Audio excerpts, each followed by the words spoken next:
Okay, today we're going to be making Sunday gravy, and these are some of the ingredients. Of course, the meat's not out here yet, but we will be browning some pork, browning some sausage, and then we'll make meatballs. But as you can see here, we've got a little over 13 pounds of Italian tomatoes, and these are from Italy. I like the Cento brand. Um, there is a container of minced garlic there. Half of that will go in the sauce and the other half will go into the meatballs. As I said, I'll show you later. Also on the cutting board, you'll see onions on the right, and on the left, I've sliced some garlic because what we're going to do is infuse some olive oil with the garlic. And on the right side there also you can see some fresh basil. Okay, now we're going to take the whole tomatoes. I spoon them out of the can and then run them through this mill. And if you look at the mill, you see the size of the holes here. What that'll do is it'll prevent the seeds from coming through, and the mill itself will grind up the tomatoes. And the way that it works is you turn this handle and it turns this blade on the bottom, and by doing that the tomatoes get crushed underneath the mill. Put about 6 tomatoes in at a time and run it through the mill, and this is the pulp and seeds that's left over. I'll just keep on doing that until the pulp actually clogs the mill, and then I'll remove it. But I want to get as much through the mill as possible. So this is my 4th batch of tomatoes going through the mill, and as you can see there is a good deal of pulp and a lot of seeds in here. This all gets ground down, and as the pulp accumulates in the mill, then you have more volume to crush it down through the those little holes in the mill. So now you can see that we've got a good deal of pulp and seeds in here.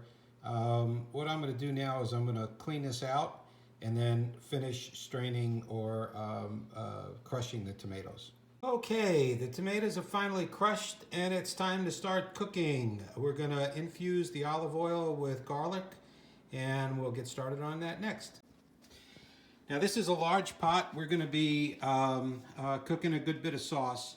So what I'm going to do is I'm going to cover the bottom of the pot with a layer of olive oil, just enough to cover the bottom of the pot. So if we tilt it, you'll see this is good.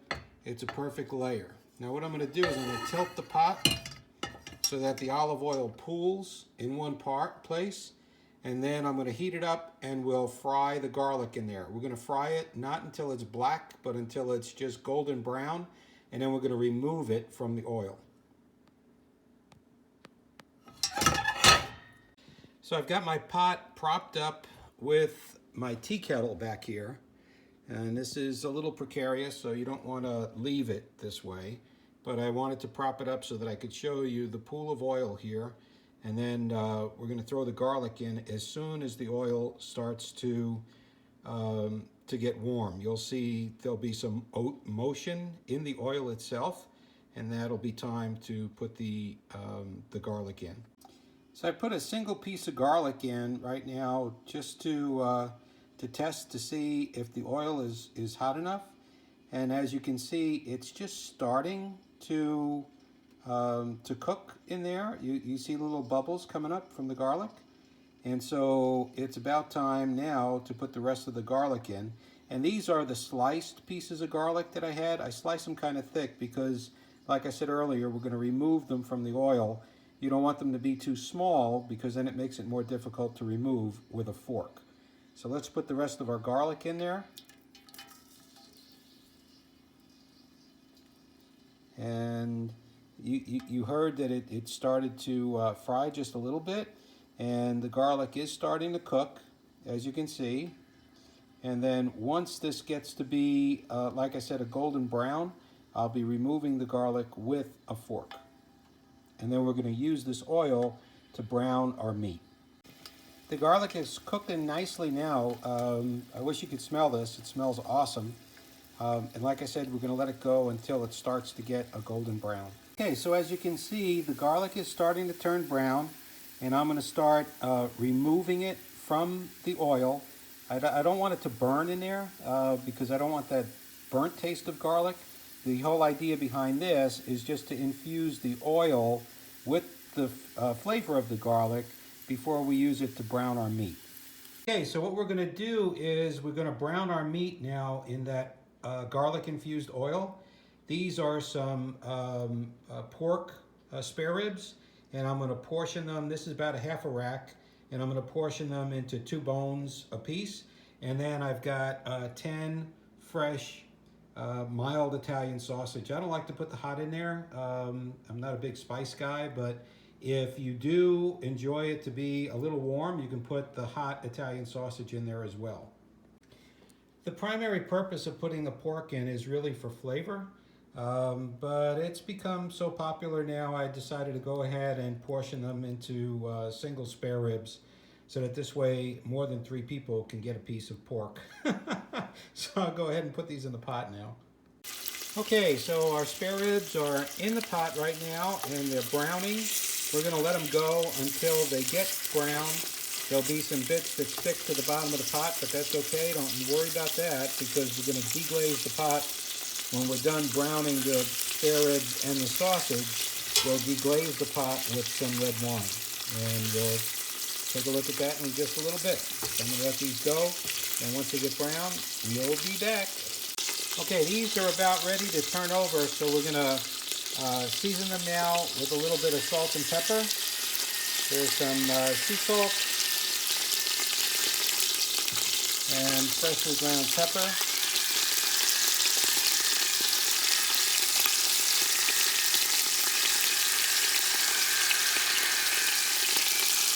And now we'll go ahead and turn them over. You see they're nice and brown, look at that. Beautiful. That's what you want. Right there. And again, what we're doing is we're flavoring the oil now with the pork. Of course, that pork fat will be in there as well. We'll talk about how we're going to skim the fat off of this after we let it cool in the refrigerator overnight.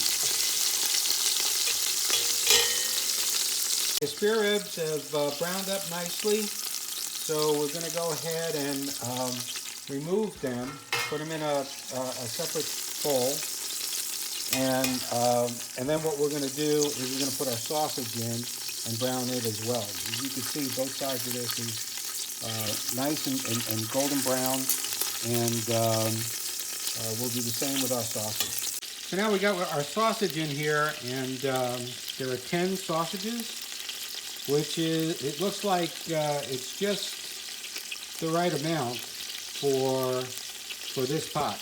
So as you can see, our sausage is browning up nicely. We're gonna let the other side get brown, and then we'll remove this from the pot as well.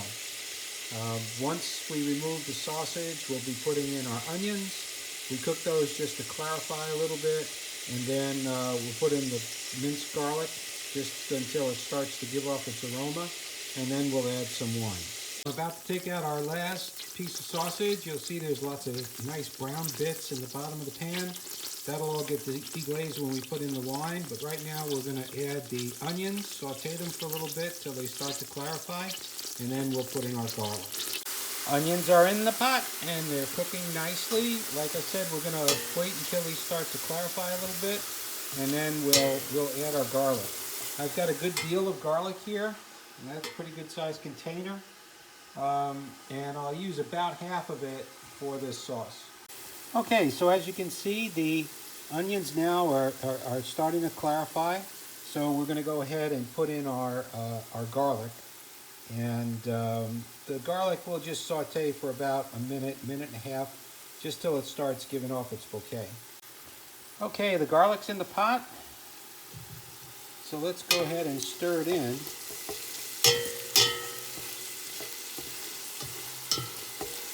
And we'll get it to start to cook a little bit, and then we'll go ahead and add our wine in. The wine will help to remove some of these brown bits that are on the bottom of the pot. You can scrape it with your tongs as well, but the the wine will go ahead and release it. It'll be deglazing the pot. Starting to steam up a little bit. The onions and the garlic seem happy. It's time to put in the wine. And what we're going to add is Chianti. This is a Gabbiano Chianti. It's one of their mid-grades. And I like to use the Chianti because it's nice and dry. And this is the bottle we'll be using today. And I'll put about a third of the bottle into the pot. So let's go ahead and do that.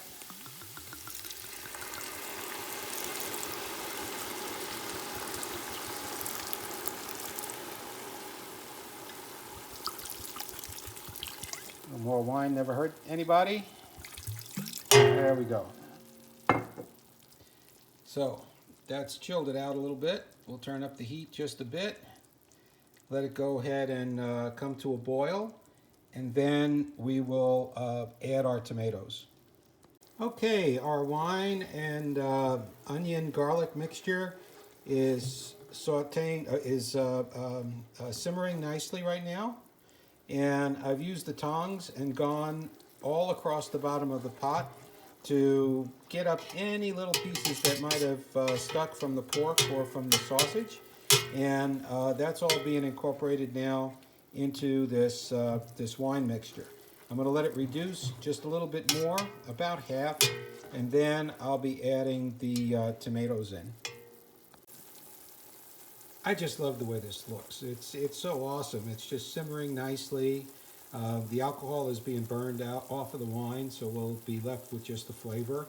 And the onions are breaking down already. They'll break down further in the sauce with the tomatoes. To where you won't even recognize any onions in the gravy when it's done. And yes, we do call it gravy. It's Sunday gravy.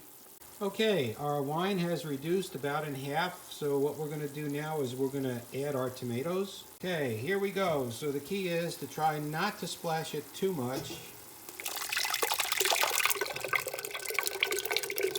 There it goes. That's one. And let's get the other container. It's right here. And we'll pour this one in as well.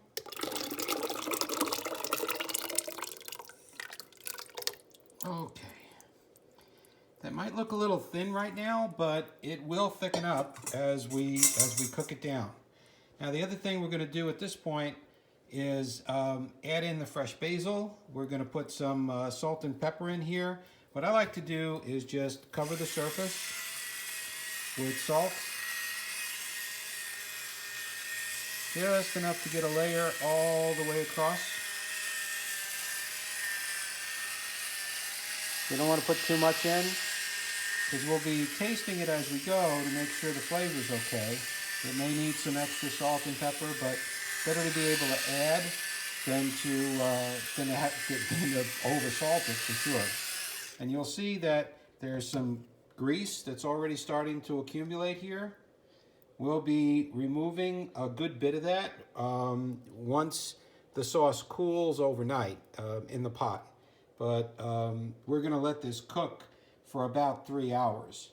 Let's put some pepper in here. And again, we'll do the same thing with the pepper.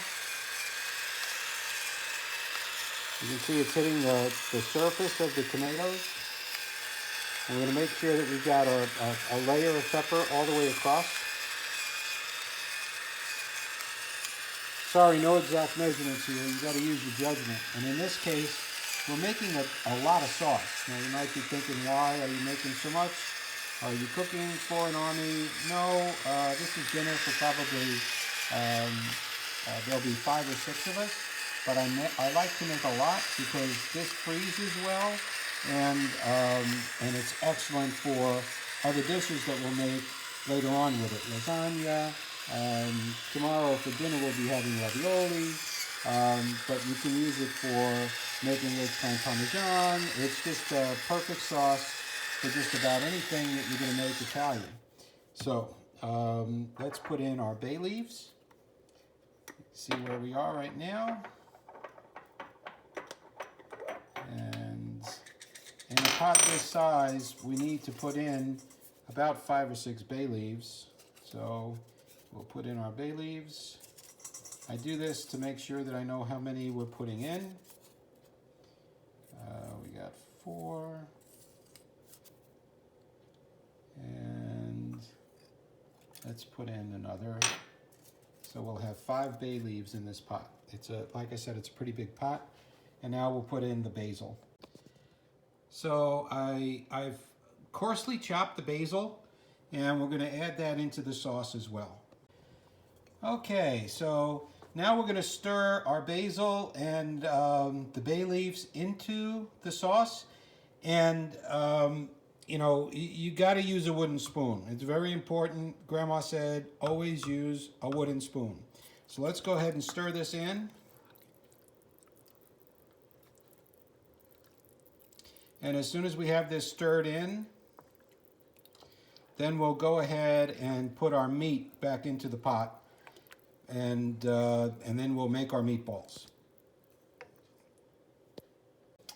Okay, our meat is back in the pot, and we've got it on about a medium-high heat, just to get it up to where the sauce starts to simmer. And we're going to let it simmer for about 3 hours. In the meantime, we will make our meatballs, and then we'll bake them in the oven for a while and add them into the pot as well.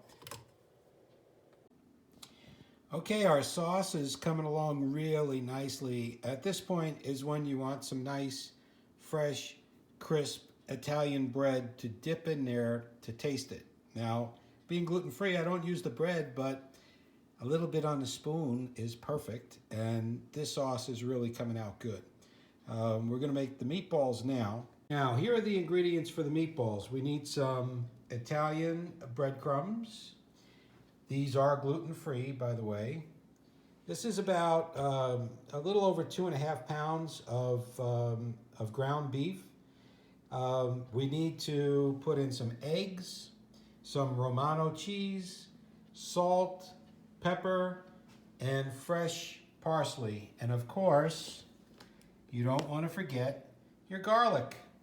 Let's open this up. You can see what we got left in here, and you'll see how we judge it. Depending upon how many meatballs you're going to make, that's going to determine, of course, the ingredients, but you want to be using everything proportionately.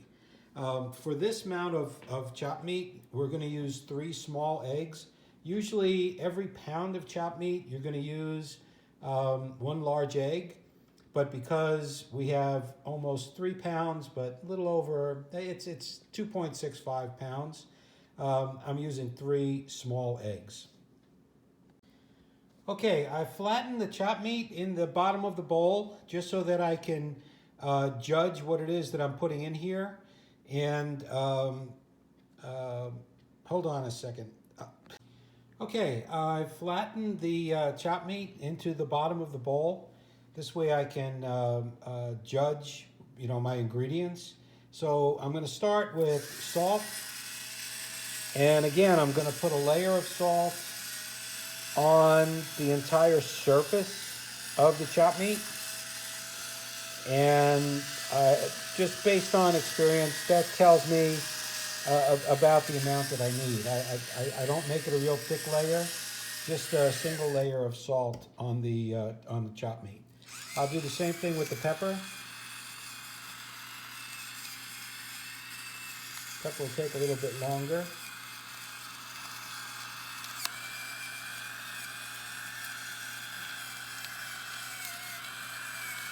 And again, what I'm doing is I'm just putting a layer of pepper on the surface of the chopped meat, okay? Now, let's put in our breadcrumbs. The breadcrumbs, again, I'm going to do the same thing. You'll see this is about, a little thicker of a layer, but I want to get it all the way across. And the whole idea behind the breadcrumbs is just to bind the meat together. You don't want to put too much in there. Now let's put in our garlic. we go. That's what I was talking about. Okay. Yeah, that's a good amount of garlic right there. That's perfect. A little more for good measure, okay? Okay, now, next we put in our eggs. Well, let's do the cheese first. Okay, so let's put in our cheese. And we're using Romano cheese, not Parmesan. Parmesan cheese you can use for putting on your pasta when you're before you eat it. It's great for other dishes, but for meatballs, always use Romano. It's got a little bit of a stronger flavor. It gives a good flavor to the beef. Now we're going to put in our eggs, and we'll put in our fresh parsley.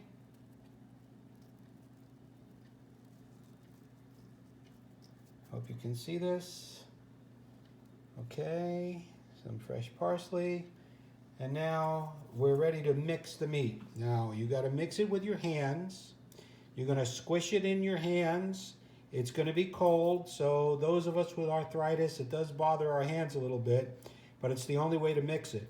You need to make sure that your hands are impeccably clean.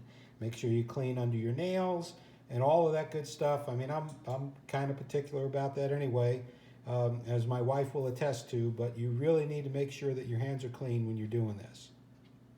And I'll just show you. I'm going to start squishing it with just one hand, because I'm using the other one to hold the phone, and I will put all this together and then come back and show you what it looks like. Okay, so we're making our meatballs. It looks like these are going to be about 2 inches in diameter, and you can see that everything has been incorporated really well into the chopped meat. And I actually had to add a little bit more breadcrumbs because the meat wasn't holding together as well. And again, the breadcrumbs are only there to hold together the meat. You don't want to over bread it, but you do need enough so that the meatballs will stay together, just like this one looks. So it's not falling, it's not flattening itself out under its own weight. It's standing up nicely, and that's a good way to judge it. So I'm going to make these meatballs, then we're going to put them on a rack, and we're going to bake them. Okay, I've lined a shallow baking pan. It's actually called a jelly roll pan, with tin foil to catch all the grease. And I put a rack in there so that this way the grease can fall off these meatballs. We're going to put them in the oven at 350 degrees for 10 minutes. Then we're going to turn them over and let the other side cook before we put them into the sauce. Okay, our meatballs have been cooking for 10 minutes now. So what we're going to do is we're going to take them and turn them over. They're looking pretty good though. This is an option in terms of baking them. You can also fry them. We used to fry them. My stepmom Marie still does. I like baking them. It's a little easier cleanup. So I'm going to turn these over and put them back in for another 10 minutes. As you can see, the grease is starting to pool up underneath the tin foil, which is just what we want to see happen. Meatballs are done, and we're going to put them into the sauce. This is kind of weird. This light makes them look a lot darker than they are, but they're just nice and browned now. I turned the heat up for a little bit at 4 1/4 just to brown them a little bit more, and they look really good. But they are just brown. They're not as dark as they're looking on the video, but they are perfect, and I'll be putting them in the sauce. The sauce has been on now for about 3.5 hours. I'm going to put the meatballs in, let it go for about another 45 minutes or so, and then I will cool the sauce down, put it into the refrigerator, and then you'll see what it looks like in the morning when we skim off the grease. Well, here we are. It's been in the refrigerator overnight, and There's actually very little grease, only that orange stuff that you see there, like on the edge and in the center here. There's some more over here on this edge, but very little grease in this one because we didn't put the meatballs in there until they cooked. What we do is just take a spoon and just pick the grease out, just like that. And I'll do this all the way around the pot.